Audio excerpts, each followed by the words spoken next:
사랑합니다. 2주 동안 잘 지내셨나요?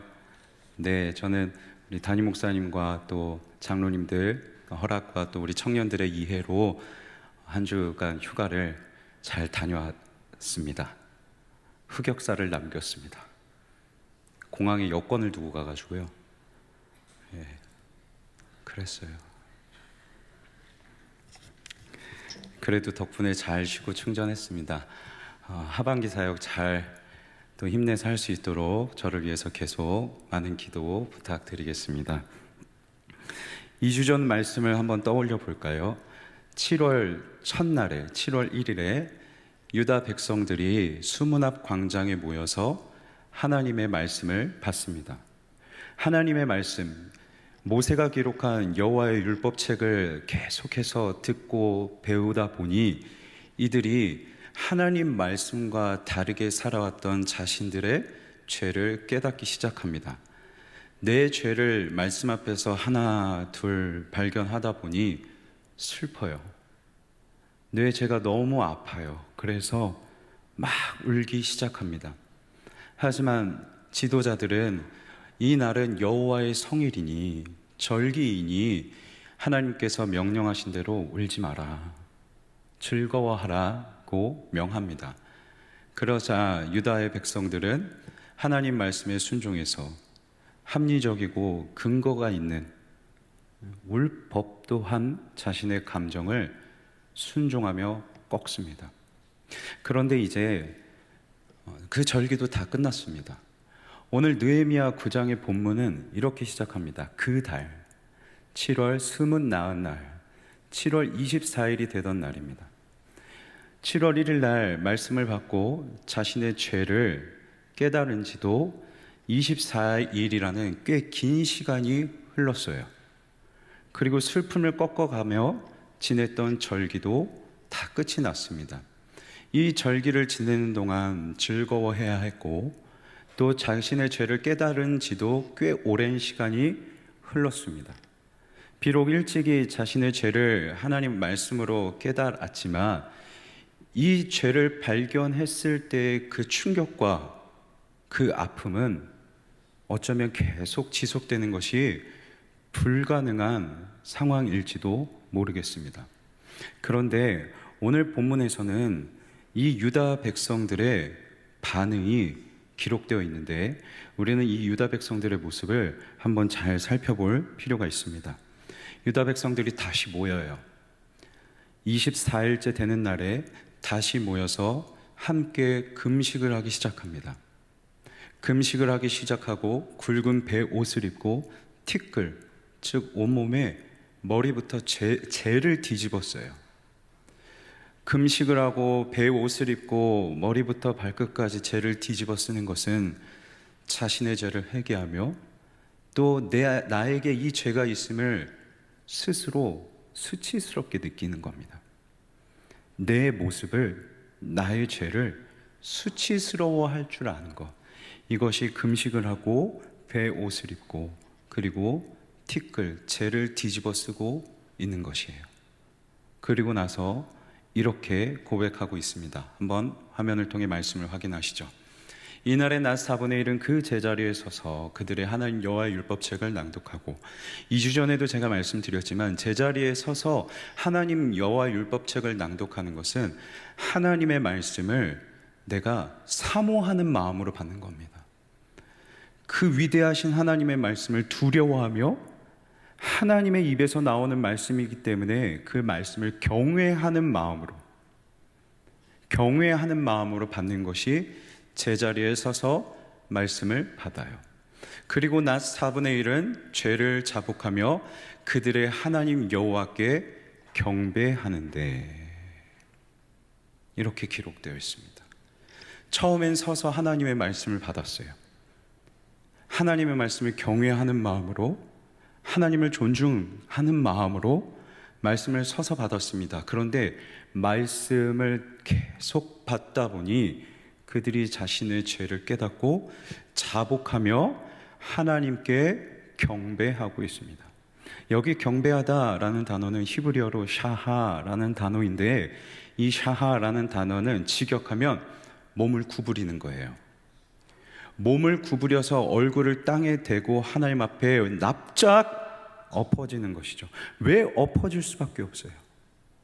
말씀을 사모하면서 받았더니 내 죄가 깨달아요.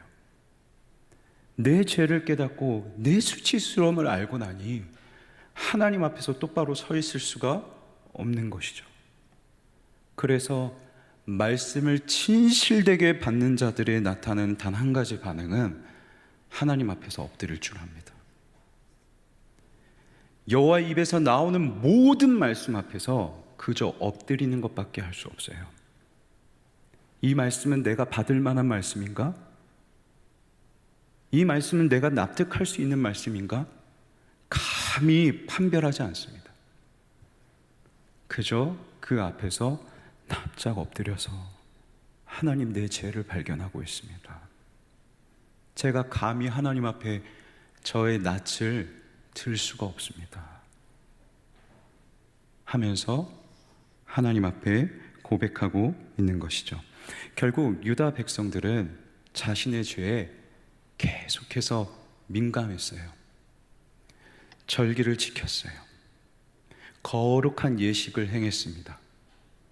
그리고 죄를 깨달은 지 긴 시간이 지났어요. 그럼에도 그들은 자신이 발견했던 내 죄에 대해서 결코 희미해지지 않았습니다. 여기서 저와 여러분이 꼭 기억하셔야 될 것이 있습니다. 그것은 무엇이냐? 우리가 아무리 거룩한 행위를 한다 한들, 거룩한 예배를 드리고 거룩한 사역을 하고 거룩한 봉사를 한다 한들 그것이 우리의 죄의 면죄부가 되지 않습니다. 우리가 죄를 깨닫고 죄를 지은 지 아무리 긴 시간이 흐른다 한들 하나님 앞에서 그 죄는 결코 면죄부가 되지 않습니다. 그저 우리에게 주어진, 하나님을 믿는 저와 여러분에게 주어진 면책 특권, 면죄 특권 단 한 가지가 있다면 그것은 예수 그리스도의 십자가밖에 없습니다. 따라서 저와 여러분은 날마다 그리스도의 십자가 아래로 나아가 내 죄를 날마다 면밀히 들춰보며 내 죄에 대해 민감해하며 말씀의 십자가, 말씀의 검을 들고 나를 살피고 내 죄를 들고 나아가 하나님 앞에 자복할 수 있어야 하는 것이죠. 특별히 여기서 또 여러분께 드리고 싶은 말이 있습니다. 앞에서 보신 것처럼 느헤미야는 유다 백성들의 죄를 자복하고 있고 그 자복하고 있는 모습, 하나님 앞에 엎드려 있는 모습을 경배라는 단어로 기록하고 있습니다. 그런데 이 경배라는 단어는 영어 성경으로 월십입니다. 월십. 예배입니다. 우리가 드리고 있는 이 예배입니다. 오늘 우리가 느헤미야에서 발견할 수 있는 예배란, 예배의 정의란 하나님 앞에 나아가 하나님의 말씀을 통해서 내 죄를 깨닫고 그 죄를 자복하는 것입니다. 사랑하는 청년들은 예배를 무엇이라고 생각하십니까? 여러분은 지금 예배를 어떤 마음으로 드리고 계세요? 그저 종교 활동입니까? 습관을 따라 드리는 하나의 교양 생활입니까? 아니면 감성적인 찬양을 통해서, 기쁨이 넘치는 찬양을 통해서 내 감정을 충족하는 어떤 엑스터시를 누려야만, 눈물을 흘려가며 찬양해야만 이것이 진정한 예배다, 이것이 좋은 예배다라고 생각하고 있지는 않습니까? 아니면 여러분의 거룩한 섬김과 여러분의 거룩한 예배에 속아서 내가 지금 예배하고 있다고 생각하고 있지는 않습니까? 예배야말로 나의 거룩함이 드러나는 자리가 아니라 예배야말로 말씀을 사모하는 마음으로 받고 그 말씀 앞에서 나의 죄악과 나의 수치스러움을 면밀하게 발견해야만 하는 것이 예배입니다. 다시 질문드립니다. 지금 이 자리에 앉아 계신 여러분은 어떤 마음으로 예배를 드리고 계십니까? 어떤 마음으로 봉사하고 계시고, 더 나아가 저는 지금 어떤 마음으로 감히 하나님의 말씀을 전해야 하는 것일까요? 바라간대 우리 일상교회 청년부의 예배가 이 예배가 되길 바랍니다. 내 죄를 깨닫는 거죠. 내 죄를 깨닫고 그 하나님 앞에 엎드려서 하나님, 제가 죄인입니다, 자복하고, 그러면 그때 하나님께서 들려주시는 음성이 있을 거예요. 한번 화면을 통해 말씀을 확인하시죠. 또 레위 사람 예수아와 감멸과 바니와 하삼네와 세레바 호디아와 스바냐와 부다이아는 이르기를 너희 무리는 마땅히 일어나 영원부터 영원까지 계신 너희 하나님 여호와를 송축할지어다. 주여 주의 영화로운 이름을 송축할 것은 주의 이름이 존귀하여 모든 송축이나 찬양에서 뛰어남이니이다. 오직 주는 여호와시라.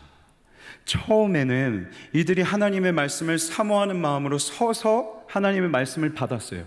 말씀을 받다 보니까 내 죄가 드러나고 이 죄 앞에서 하나님 앞에 얼굴을 들고 서 있는 것이 너무나도 두려워서 납작 엎드렸어요. 납작 엎드려서 하나님, 제가 죄인입니다 하면서 내 죄를 회개하고 자복했더니 하나님께서 자복하는 심령 가운데, 통회하는 심령 가운데 가장 만족스러운 것을 주신다는 시편의 고백처럼 내가 너를 용서한다.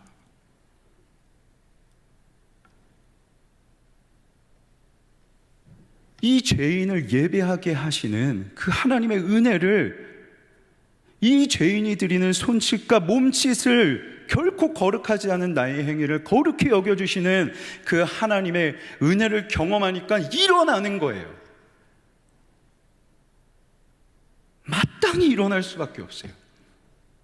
나는 죄인이고 아무것도 아닌데 나 같은 자의 예배를 받으신다니, 나 같은 자를 회복하신다니, 이것을 깨달으니까, 예배 가운데 이것을 깨달으니까 그 예배 끝에 마땅히 일어나 높으신 하나님을 찬양하는 거죠.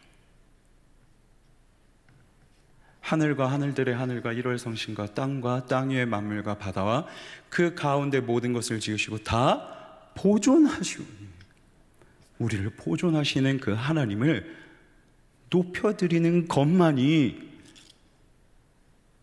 예배의 결말이에요. 모든 천군이 주께 경배하나이다. 아멘. 다시 말씀드립니다.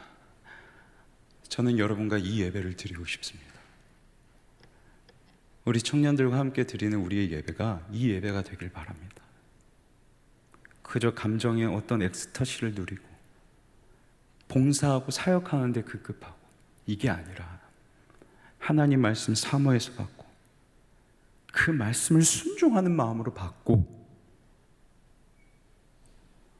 그리고 내 죄를 깨달아서 납작 엎드려 있다가 하나님께서 나를 용서해 주시고 또 예배를 받으시는 그 은혜 앞에서 기뻐하면서 마땅히 일어나 회복하는 거죠. 일어나서 그저 하나님만 높여드리게 되는 것, 이것이 저와 여러분이 함께 드리는 우리의 예배가 되길 주님의 이름으로 간절히 소망합니다. 이어지는 말씀에 이런 내용이 기록되어 있습니다. 유다 백성들이 하나님의 말씀을 쭉 들으면서 지나온 역사들을 돌이켜봐요. 창세기에 기록되어 있는 아브라함의 이야기를 듣습니다. 하나님께서 아브라함과 언약을 맺으세요. 언약을 맺으시는데 아브라함을 부르시고 아브라함을 통해 또 사라를 통해서 아들을 주겠다. 그리고 너를 무별처럼 많은 민족의 조상이 되게 하겠다라고 하나님께서 아브라함과 언약을 맺으셨어요. 그런데 아브라함은 하나님과의 그 언약을 끝까지 신실하게 믿지 못한 채 언약을 저버리는 행동들을 합니다. 자기 아내를 누이라고 속여가며 애굽 왕에게 아내를 건네주기도 합니다. 아들을 사라를 통해서 주신다고 했는데 그 약속을 기다리다 지쳐서 사라의 여종인 하갈을 취해서 이스마엘이라는 아들을 낳기도 합니다. 하나님께서 약속하신 것이 아니었어요. 언약을 파기해요. 하지만 하나님께서는 그런 아브라함을 용서하시고 끝까지 참으셔서 하나님께서 약속하신 그대로 사라를 통해 아들을 주시고 오늘날 수많은 믿음의 민족들의 조상이 되게 하셨습니다. 그의 후손들도 마찬가지였습니다. 애굽의 노예로 살아가던 이스라엘 백성들을 하나님께서 출애굽시키시고 신의 산으로 부르셔서 언약을 맺으셨어요. 너희는 내 백성이 되겠고 나는 너희의 하나님이 되겠다 하시며 홍해부터 만나와 메추라기로 어떻게 인도해 오셨는지를 쫙 설명해 주세요. 하지만 언약을 맺은 그 이스라엘 백성들은 그 언약을 파기합니다. 금송아지를 섬겨요. 가데스바네에서는 하나님이 매장지가 없어서 우리를 이곳에서 죽게 하시는도다, 우리는 결코 가나안 땅으로 들어갈 수 없다라고 하면서 하나님을 저주하고 원망하기까지 합니다. 언약을 파괴해요. 그런데 하나님께서는 역시 그 이스라엘 백성들을 용서하시고 계속해서 구름 기둥과 불 기둥으로 만나와 메추라기로 이 광야를 인도하시죠. 그래서 오늘 느헤미야 9장에는 이런 말씀이 있습니다. 그들의 신이, 그들의 발이 부르트지 않았다. 40년의 광야 생활 동안 그들의 신발이 결코 부르트지 않았다. 하나님께서 이스라엘 백성들을 끝까지 참아주셨어요. 이 역사를 쭉 돌이켜 보니까 그 조상들의 모습과 이 유다 백성들, 그들의 모습이 결코 다르지 않은 거예요. 조상들이 하나님 앞에 언약을 파기하고 하나님 앞에 불순종했던 그 죄가 우리 유다 백성들에게서도 보이는 거예요. 지금 나에게도 보이는 거예요. 그래서 그들이 하나님 앞에 고백하는 것이 있습니다. 말씀을 통해 확인하시죠. 우리가 오늘날 종이 되었는데 곧 주께서 우리 조상들에게 주사 그것의 열매를 먹고 그것의 아름다운 소산을 누리게 하신 땅에서 우리가 종이 되었나이다. 유다 백성들이 하나님 앞에 고백하는 것은, 하나님, 우리에게 주신 이 아름다운 땅으로 우리가 돌아와서 성벽을 재건했어요. 보세요, 성전을 다시 회복했어요. 우리가 하나님께서 말씀하신 대로 잘 회복하고 있어요 라고 고백하지 않습니다.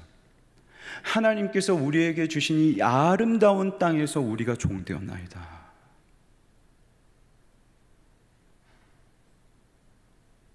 조상들과 다를 바 없이 하나님께 범죄하고 우상을 숭배하고 하나님 말씀에 불순종한 결과로 우리가 바벨론의 종이 되었습니다. 우리는 우리의 죄의 결과로 여전히 바벨론의 종으로 하나님이 허락하신 이 땅에서 살아갑니다. 유다 백성들이 하나님 앞에 고백하고 있는 것이 뭐예요? 하나님, 우리는 죄인입니다. 우리 조상들과 다를 바 없습니다.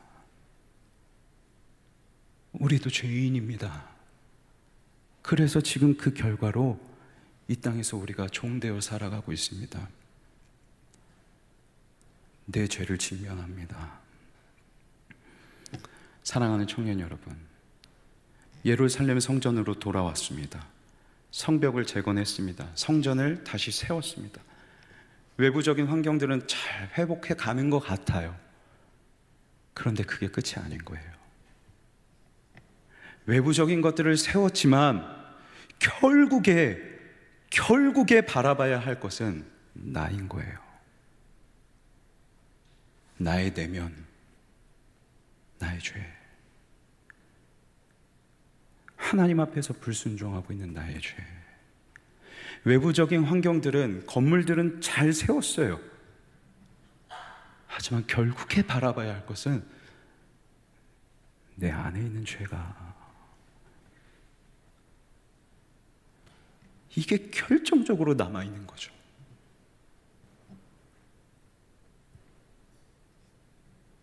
살피고 계십니까? 여러분의 내면을 살피고 계십니까? 외부적인 것 세워야죠. 공부해야죠. 시험 합격해야죠. 취업해야죠. 결혼도 해야죠. 연애도 해야죠. 외부적인 것들은 쌓아요. 중요해요. 그런데 정작 여러분의 내면을 살피십니까? 하나님께서 보시는, 하나님께서 판단하시는 것은 어떻게 회복했냐가 아니에요. 건물들을 어떻게 세웠느냐가 아니에요. 우리의 외적인 환경들을 어떻게 잘 갖추었느냐가 아니에요. 하나님께서 보시는 것은 결국 우리의 내면인데, 여러분 내면을 살피고 계십니까? 여기에 집중하세요. 나에게 어떤 죄가 있는지, 나에게 어떤 수치스러움이 있는지, 이거를 살피고 계십니까? 자신의 내면을 살핀 유다 백성들이 자기 자신들의 죄를 깨닫고 하나님 앞에 간구하기 시작합니다. 오늘 본문의 마지막 절인 38절에서는 견고한 언약을 다시 갱신해요. 언약을 갱신한다는 것은 이 말입니다. 이런 의미가 있습니다. 하나님, 우리가 다시 하나님의 말씀을 잘 순종하면서 살겠습니다. 그러니 우리 조상들을 용서하시고 계속해서 인도하신 것처럼 우리도 용서하시고 하나님의 백성으로 계속 인도해 주십시오 라고 하면서 그 하나님과의 관계, 우리가 하나님의 백성으로 살아가고 하나님이 우리의 여호와 되어 주셔서 우리를 인도하시는 그 관계를 다시 회복하길 원해요. 그런데 중요한 게 있습니다. 여기서 이 유다 백성들이 하나님과의 이 관계, 언약을 갱신하려고 할 때 그들의 마음과 그들의 태도를 우리는 주의 깊게 살펴볼 필요가 있습니다. 오늘 본문의 2절 말씀 한번 보실까요? 모든 이방 사람들과 뭐 했다고요? 절교했대요. 여기서 절교했다는 것은 관계를 끊었다는 말도 되겠지만 구별했다는 겁니다. 이방 사람들이 행하는 것, 오늘날 세상 사람들이 행하는 그 행위들, 쾌락적인 것들, 물질주의 같은 것들, 세상 사람들과 다를 바 없이 행했던 나의 행위들을 다시 구별하기 시작합니다. 끊을 것 끊고 멈출 것 멈추고 서요. 여기서 서다는 것은 3절에서 하나님께 서서 말씀을 받았다는 이 서다와 다른 단어로 기록되어 있습니다. 이 단어는 정확하게 번역하면 내 위치를 다시 잡는 겁니다. 이방 사람들과 세상 사람들과 다를 바 없이 살아갔다. 세상의 문화와 세상의 가치관을 그대로 그냥 답습하면서 살아가던 자신들의 행위를 구별해내고 분리해내고 하나님의 백성이라는, 하나님의 자녀라는 그 원래의 위치를 다시 잡고 있는 거죠. 그리고 하나님 앞에 이렇게 고백하는 거예요. 하나님, 우리가 하나님의 백성이라는 이 위치를 다시 찾습니다. 하나님의 자녀라는 이 위치로 다시 돌아옵니다. 그런데 하나님, 이 죄인이 계속해서 하나님의 자녀로 살아가도 됩니까? 제가 아무리 자리를 잡는들 하나님께서 언약을 갱신해 주셔서 너는 계속해서 나의 자녀다, 나의 자녀로 살아갈 수 있다라고 허락해 주시지 않으시면 저는 하나님의 자녀가 될 수 없습니다. 다시 저의 자리를 잡고 하나님 앞에 구합니다. 하나님, 제가 하나님의 자녀로 계속 살아가도 되겠습니까? 하나님 허락해 주시겠습니까? 이 죄 많은 자, 세상에 물들어서 내 내면조차 살피지 않는 이 자, 하나님 계속해서 하나님 자녀로 살아가도 됩니까? 하나님 앞에 묻고 있는 거죠. 이와 유사한 고백을 한 왕이 있습니다. 바로 다윗입니다. 여러분도 잘 아시다시피 다윗은 한 여인을 강제로 취했습니다. 그리고 그 여인의 남편을 죽이도록 살인 교사라는 끔찍한 죄를 저질렀죠. 그가 시편 51편에서 자신의 죄를 고백할 때 이렇게 고백합니다.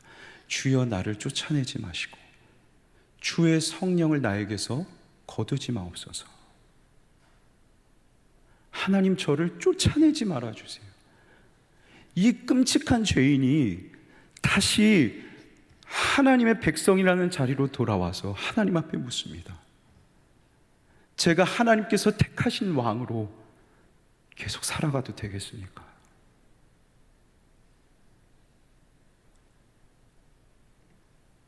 그 끔찍한 죄를 저질렀는데 하나님이 허락해 주셔야 됩니다. 저를 쫓아내지 말아 주십시오.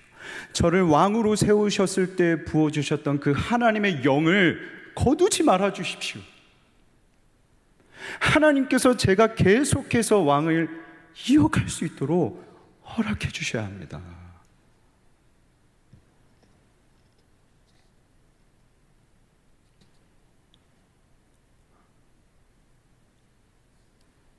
이 질문을 하는 것이 저와 여러분의 기도가 되면 좋겠습니다.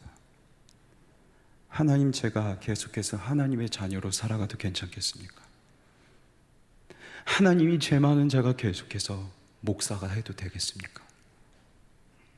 하나님이 부족하고 연약하고 수치스러운 자가 리더를 해도 되겠습니까? 하나님, 계속 제가 찬양팀을 해도 되는 겁니까? 질문해야죠. 물어야죠. 그리고 그때 하나님께서 그래, 너는 계속해서 내 아이의 자녀다. 그래, 너는 계속해서 목사를 할 수 있어. 그래, 계속해서 리더할 수 있어. 허락하시는 이 말씀을 받고 기도 가운데 우리를 허락하시는 그 음성을 들어야 되지 않으시겠어요? 다윗이 이걸 사모했다고요. 그래서 하나님 허락해 주십시오. 저를 쫓아내지 말아 주십시오 라고 고백하면서 그가 간절하게 하나님 앞에 구하는 한 가지가 있는데 말씀을 통해 확인하시죠. 내게 즐겁고 기쁜 소리를 들려주시사 주께서 꺾으신 뼈들도 즐거워하게 하소서. 그가 듣고 싶었던 기쁜 소리가 무엇이었을까요? 내 죄를 깨닫고 너무 괴로워서 뼈가 끊어질 것 같은 그 괴로움 가운데서 나를 다시금 회복시키실 그 소리가 무엇이었을까? 내가 너를 용서한다. 너를 향한 나의 부르심에는 후회가 없다. 널 왕으로 선택한 나의 결정에 후회가 없다.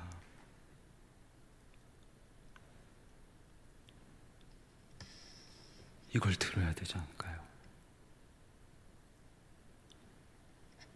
어디에 집중하고 계세요?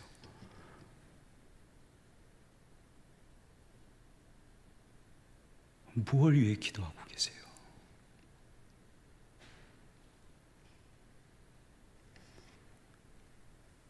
예수님 믿으십니까?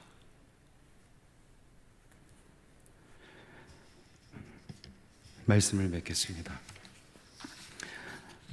아무리 성전을 다시 세웠어도, 아무리 성벽을 다시 올렸어도 그것은 진짜 회복이 아니었어요. 결정적인 게 남았죠. 나를 살피는 것이었어요. 외적인 것들은 다 세웠어도 나를 살펴서 나의 무너진 나의 신앙을 다시 세우는 것, 이를 위해서 한 말씀으로 나의 죄를 깨닫고, 말씀으로 나의 죄를 깨닫게 하실 때 그 하나님 앞에 납작 엎드리고 자복하고, 그리고 하나님, 제가 다시금 저의 자리로 돌아옵니다. 그런데 하나님, 제가 계속 하나님의 자녀로 살아갈 수 있는 겁니까? 끔찍한 죄인인 제가, 구별되어 살아가지 않았던 제가 그냥 제 마음대로 하나님의 자녀로 살아가도 되는 겁니까? 하나님의 은혜가 값싼 건 아니잖아요. 값없이 주셨지만 값싼 은혜는 아니잖아요. 물어야죠. 하나님이 나에게 주신 그 자비의 은혜를 제가 누려도 되겠습니까? 쫓아내지 말아 주십시오. 이것이 저와 여러분의 기도의 제목이 되고, 이렇게 기도할 때 하나님께서 내가 너를 용서한다 하시며 여러분과의 언약을 갱신해 주시는 그 음성을 듣게 되는 은혜가 있길 주님의 이름으로 간절히 소망합니다.